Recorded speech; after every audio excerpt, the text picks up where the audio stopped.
Welcome everyone, and to all the newcomers, welcome, and to all the returners, welcome back.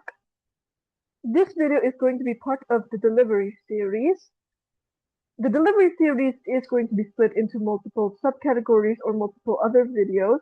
Same goes to all the other major categories from the other parts. If you wish to know more about the categories that I'm talking about, please do check our introductionary video. You do not have to watch any of these videos in any order or in any order. You can watch it in however order you want it to be in. You can watch it in whatever order makes you that you need the most or need the help with the most. Throughout this video, there will be mentions, small mentions usually, of other categories such as content, structure, and or visual aids. Or other than just that, there are other categories than just that. Of course, I'll try not to get too in-depth in those specific categories, and they all will have their own separate videos. As public speaking isn't the best when it comes to giving it a clean cut and is best when it works together. Now then, this video specifically is going to be part of the delivery series and part of the body language subcategory. First things first, what is delivery? And why is it so important to public speaking? Delivery is your onstage manners. It is how you deliver your content or your material to your audience. It's how you try and connect with your audience. It's your voice, it's your intonation, it's your body language, and it's your facial expression. Think of it as your onstage manners if you have to, or your presentation style. It's how you present something, because the way you present a fun and quick TikTok video is not the same way you'd present, let's say, in front of your class for a thesis.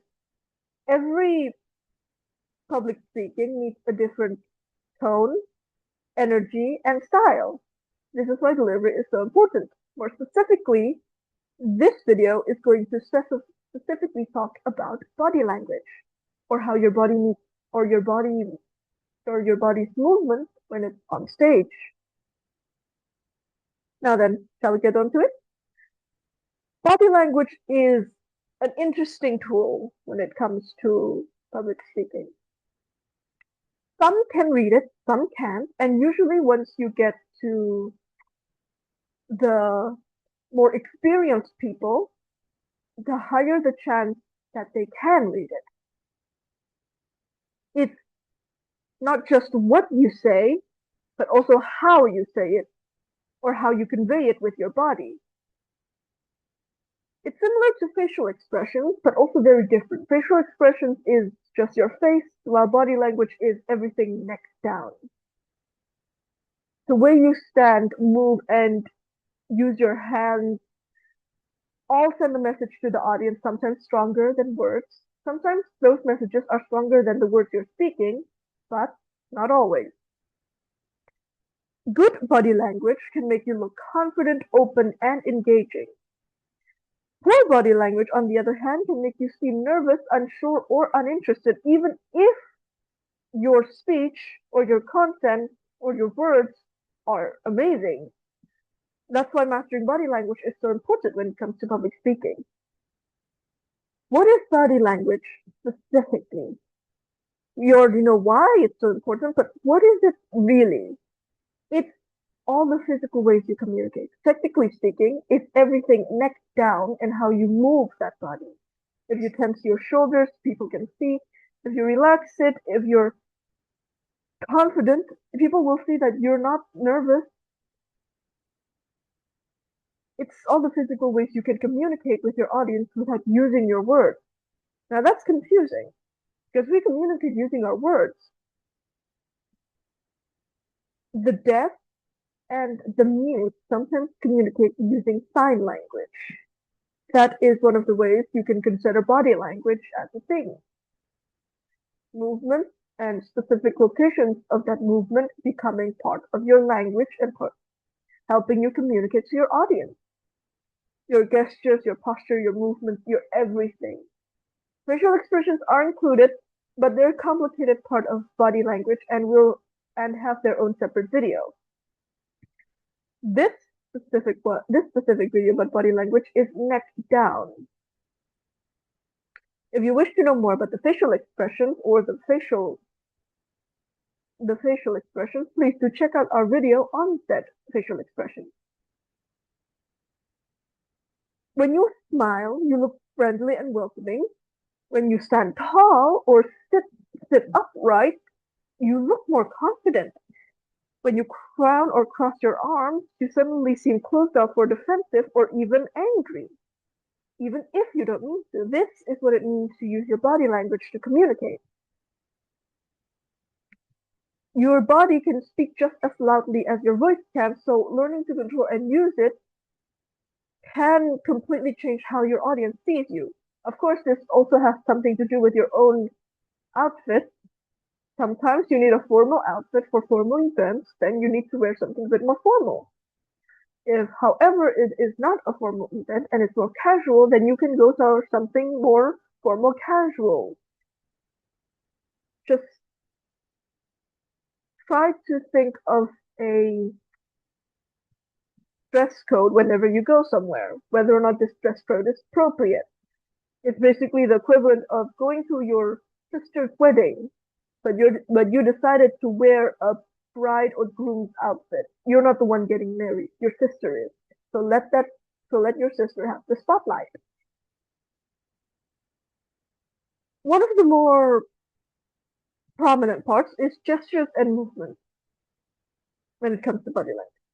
You don't have to just stand there. You can move if you want in your presentation. Gestures and movements can go from your arms to down to your legs. It can be your body moving from side to side. It can even be them leaning back as if thinking of something, putting your hands on your waist, or even just looking up as if, oh, just thinking of how bad the example can be. Use it to emphasize your point. Sometimes you may not understand or may not even know which or how you should emphasize it with your body language, but try to listen to your instincts. What does your instinct say? Does it tell you to exaggerate, over exaggerate, or just small movements? In my opinion, small movements would be best.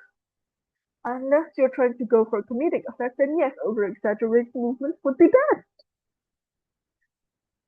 Each setting has their own different tone. This includes for body language. Use your hands to show a size or a direction, like saying a small amount while pinching your fingers like this. Of course, this may not always work if you have a larger audience, but it's still very much an example of how you use it. Use open hand gestures to appear welcoming or trustworthy when you need it. Avoid pointing too much or make aggressive or quick gestures if you have to. They can seem harsh. And if you can, please don't curse nor show things like the middle finger to your audience. That unless you're again trying to go for a comedic effect or like a scenario sort of explanation, then yes, you can use those sort of rude gestures. Just make sure not to point it at your audience. That's going to cause a lot of misunderstandings if you do so. If you're presenting in front of a large audience or classroom, moving around a little can help. Don't stay in one place. Move in front of your visual aids if you have to. Don't just stand there. Maybe at the very least, gesture. Everything waist up needs to move slightly. It doesn't have to be everything neck down having to move. Maybe something just waist up so you can stay in place, but your hands and your body move around. Walk slowly, take a few steps forward when making an important point. Don't pace. That's going to make you seem nervous instead. Nor do you need to move constantly. Maybe just one or two steps just for the audience, for your classroom to understand. It's your turn to present it. Now this is your part, so you're presenting it. That's why you took a few steps forward. As opposed to you move forward, but then you immediately move backward, forward, backwards. It's going to make you seem like you're pacing, even though you have a reason why you keep on moving backwards and forward. And pacing can make you seem nervous, which isn't something you want your audience to, well, know. Find a natural balance between your movement and your words,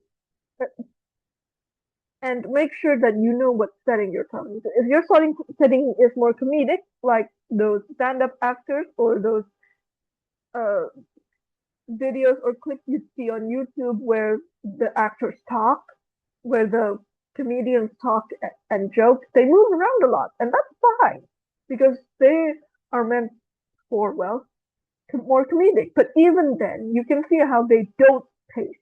There's a difference between moving around a lot and pacing, and maybe that line can be quite thin, but they know how to balance it. You want to know more about body language, I suggest looking at comedian clips on YouTube. Those are highly interesting when it comes to body language because of how they move and speak and gesture when it comes to their, well, jokes, how they time those jokes and gestures with their words.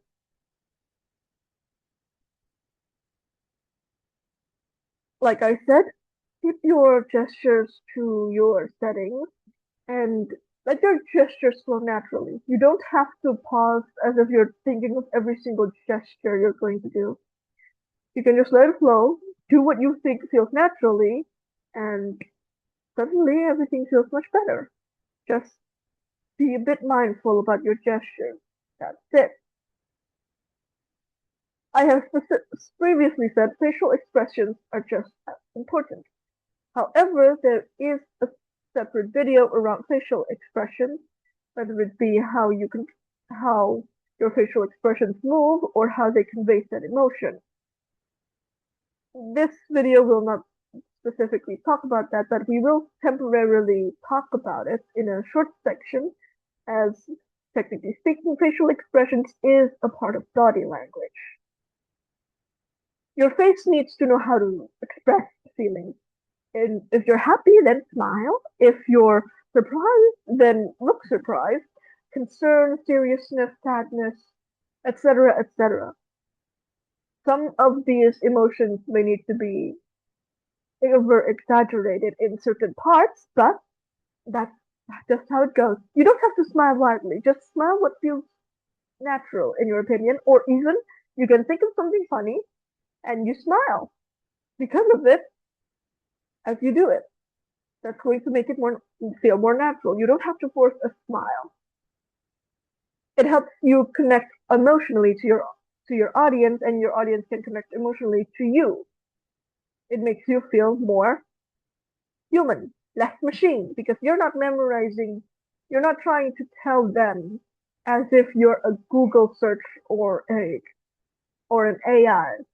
You're presenting your content to them as someone who has an interest in this, or has decided to info them about, well, this content.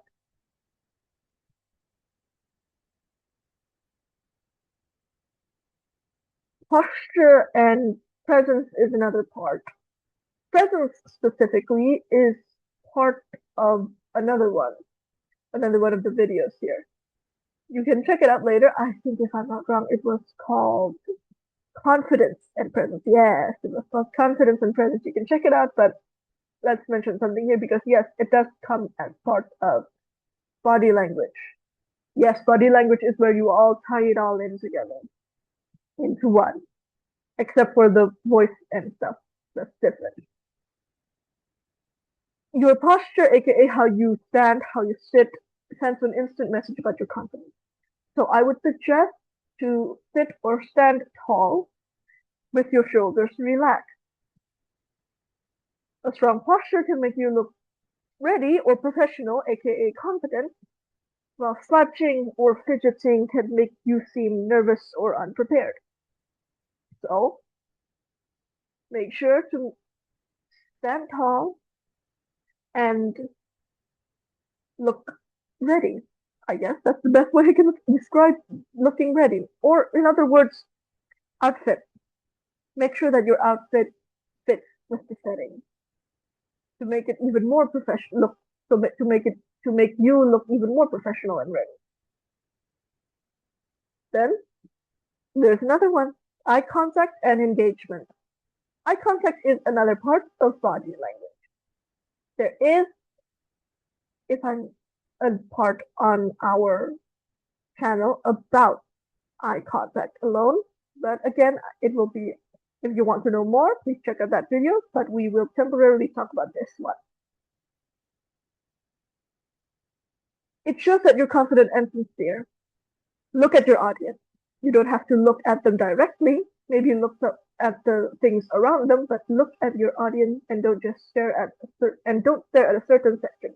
Let your eyes move or roam around as you walk if you can. It makes them feel included in your talk. I have said many times, match your body language to the setting.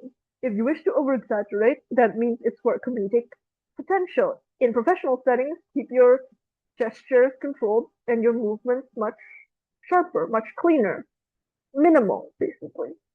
Over-exaggerate for comedic effect. You can move freely, yes, but make sure that you know which body language fits the setting or not.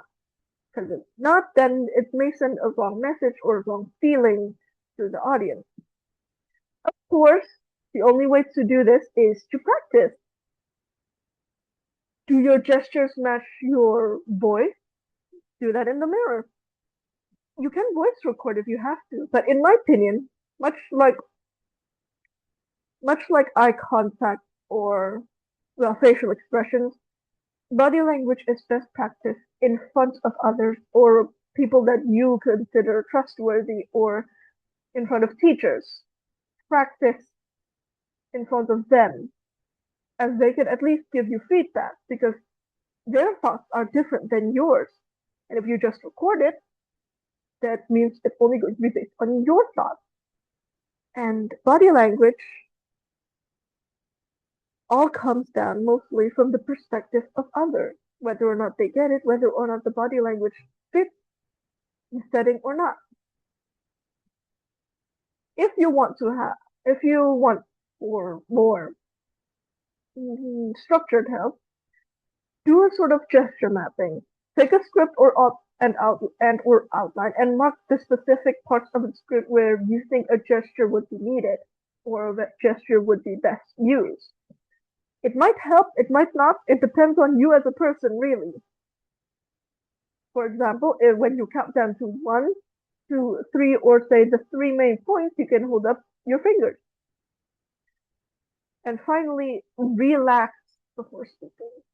I have said this multiple times, especially at my nerves and mistakes videos. Please check that one out too. If you are nervous before you go onto stage, that is normal. But if you still continue to do it even after your nerves, that means you're doing it because you want to and because you care about it. So, take a deep breath. Give yourself a slap in the face if you have to. Roll your shoulders. Listen to music. Think of good things. Think positive thoughts. Release that tension and get up and make your body language look natural rather than stiff and tense. Let it flow.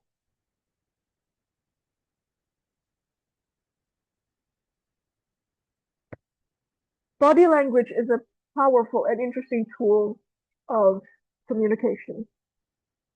and public speaking, not just public speaking, communication as a whole. Even before you say a single word, your audience can already tell how confident, relaxed, and well prepared you are just from your body language. The goal for body language isn't to act or to perform, but to stand, but to express and stand yourself more cleanly and naturally. With practice, you can make this more easier on your mentality, which makes it easier on your body language. And I hope this helps you in every single way you can think of, or maybe even more than that. Posture and body language helps you look calm, confident, and engaged every time you speak. Thank you so much for watching and or listening to this video. I hope this video helped you understand body language, and check out the other videos on our channel and on the delivery category if you're interested. If you want more topics related on public speaking, please check out the channel. And thank you again for being here. Thank you for watching and or listening. Keep practicing, keep improving, keep expressing yourself. Goodbye for now. Take care, and I'll see you in the next video. I feel that's a bit rough.